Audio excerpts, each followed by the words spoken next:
چمن، اس ظالم زمانے میں اب آ جائے نازے پنجے تن، اس ظالم زمانے میں اب آ جائے نازے پنجے تن، پھر گونجے بس ایک اذان آمدے یم، ہو جائے مولا حکمراں آمدے یم۔ اعوذ باللہ من الشیطان الرجیم، بسم اللہ الرحمن الرحیم۔ السلام علیکم ناظرین، بطول زہرا قائم ٹی وی سے پروگرام آل محمد اور شعبان المعظم لے کر حاضر ہیں۔ آج جو ہے وہ ولادت مولا قاسم یعنی قاسم ابن حسن علیہ السلام ہے، تو چلیے تہنیت کے ساتھ اس پروگرام کو شروع کرتے ہیں۔ چلتے ہیں اپنی مہمان عالمہ تحریم کاظمی صاحبہ کے پاس۔ السلام علیکم۔ وعلیکم السلام ورحمۃ اللہ وبرکاتہ۔ بہت شکریہ، بہت ممنون و مشکور ہوں کہ آپ نے ایک بار پھر مجھے بلایا، بہت شکریہ۔ میں بھی آپ کی ممنون و مشکور ہوں کہ آپ بہت بہترین انداز سے ہمیں جو ہے وہ ساری نالج دیتی ہیں اور بڑا خوبصورت انداز میں پروگرام چلتا ہے ماشاءاللہ۔ چلیے پروگرام کا آغاز کرتے ہیں۔ میرا سوال ہے کہ ماہ شعبان کی فضیلت، جیسے کہ ہمارا پیٹرن ہے پروگرام کا۔ جی بالکل۔ اعوذ باللہ من الشیطان اللعین الرجیم، بسم اللہ الرحمن الرحیم، وبہ نستعین وہو خیر وناصر ومعین، اللہم صلی علی محمد وآل محمد وعجل فرجہم۔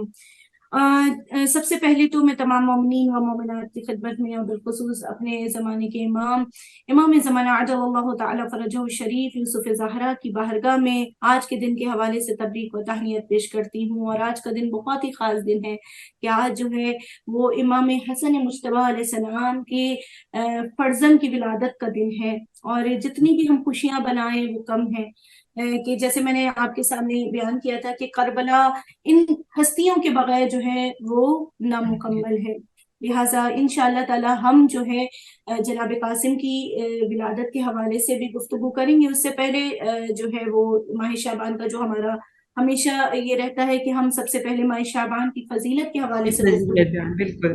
آیت اللہ خمینی کی عرفانیات کے استاد آیت اللہ سید علی قاضی ماہ شعبان کے ہر جمعے کو جو ہے وہ زیارت جامع کبیرہ پڑھنے کی تاکید فرماتے ہیں۔ یہ ایک فضیلت ہے ماہ شعبان المعظم کی کہ اس میں جو ہے کہا گیا ہے کہ زیارت یعنی ہر جمعے کو زیارت جامع کبیرہ پڑھی جائے، اور جو شخص جیسے میں نے بیان کیا تھا کہ جو شخص اس مہینے میں ایک روزہ رکھتا ہے تو خداوند متعال جو ہے وہ اس کے لیے جنت کے دروازے کھول دیتا ہے، جنت اس پر واجب کر دیتا ہے۔ اور یہاں تک کہا گیا ہے کہ اگر کوئی اس مہینے میں ایک روزہ رکھے گا تو خداوند متعال اس کے لیے 70 نیکیاں اس کے نام اعمال میں لکھے گا، اور ہر نیکی 1 سال کی عبادت کے برابر ہوگی۔ تو دیکھیں کتنا زیادہ جو ہے وہ مقام ہے روزہ رکھنے والے کا کہ اگر کوئی اس مہینے میں ایک روزہ رکھتا ہے یعنی ایسے پروردگار عالم جو ہے اس کے نامہ اعمال میں 70 نیکیاں لکھ دیتا ہے، اور ایک نیکی جو ہے ہر نیکی جو ہے وہ 1 سال کی عبادت کے برابر ہے۔ اللہ اکبر۔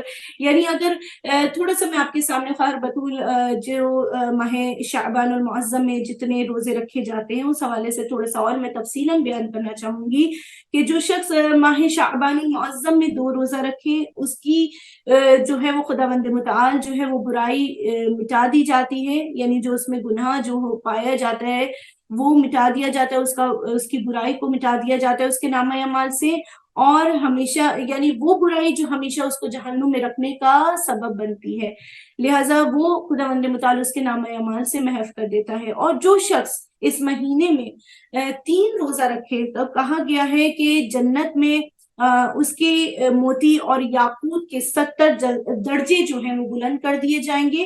اور رسول اللہ صلی اللہ علیہ وآلہ وسلم سے روایت ہے، اگر میں چاہوں تو آپ کے سامنے وہ تمام یعنی بیان کرتی چلوں کہ جو ماہ شعبان المعظم میں جو 4 دن اگر کوئی روزہ رکھے، 5 دن اگر روزہ رکھے تو رسول اللہ صلی اللہ علیہ وآلہ وسلم فرماتے اتنا فضیلت والا مہینہ، اتنا بابرکت مہینہ، یعنی خدا اپنی رحمتوں کی بارش اس مہینے میں کر دیتا ہے۔ تو کہا گیا ہے کہ جو رسول اللہ صلی اللہ علیہ وآلہ وسلم کی محبت میں اللہ کی قربت کی نیت سے جو 4 روزے بھی اگر رکھے تو کہا جاتا ہے کہ خداوند متعال اس کے رزق میں وسعت پیدا کرے گا۔